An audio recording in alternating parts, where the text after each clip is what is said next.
Welcome everybody. This is my favorite place to do yoga. One of them, down by the river.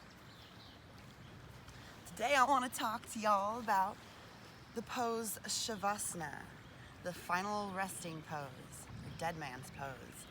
That 6 to 9 minutes that your teacher sneaks in at the end of your class to try to get you to do nothing. And maybe focus on just one thing, your breath, or not letting your thoughts follow you. How do you think away thoughts, right?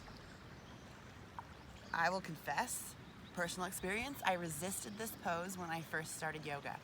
I was one of those people that was looking for the workout. So I didn't really see the benefit of holding still for that long. I wanted to be the person to roll up my mat and leave early. But with a few more years practice and a little bit of study on my own, I realized just what the instructors were trying to guide me and get me to visualize in that short time, if you think about it, after the workout.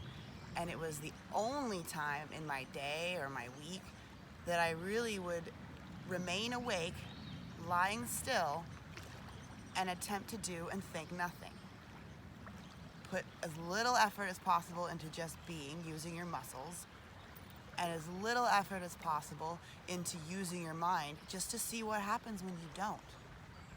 And what really spurred me on to getting better at this was when I realized how challenged I was at doing it. This is an action-based culture, I believe, and we tend to disregard something where we don't see action. And like I said, with a bit more practice, it was like, compared to sleeping, we tend to think, oh, nothing's going on, I'm wasting my time. But in reality, science is now proving just how much is going on in that time as far as restoration, repair, memory, retaining things.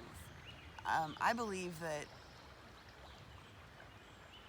we're definitely underestimating the power of the human body by treating things as separate health departments: mental health, physical health, spiritual health. We are, I forget who the quote was, we are spiritual beings attempting to be human, not human beings attempting to be spiritual. And I think the more we see that picture as a whole, the union of the body, mind, soul. And that's what yoga is all about. Union, balance of the different parts, the different mechanisms that make up the awesome vehicle that is you.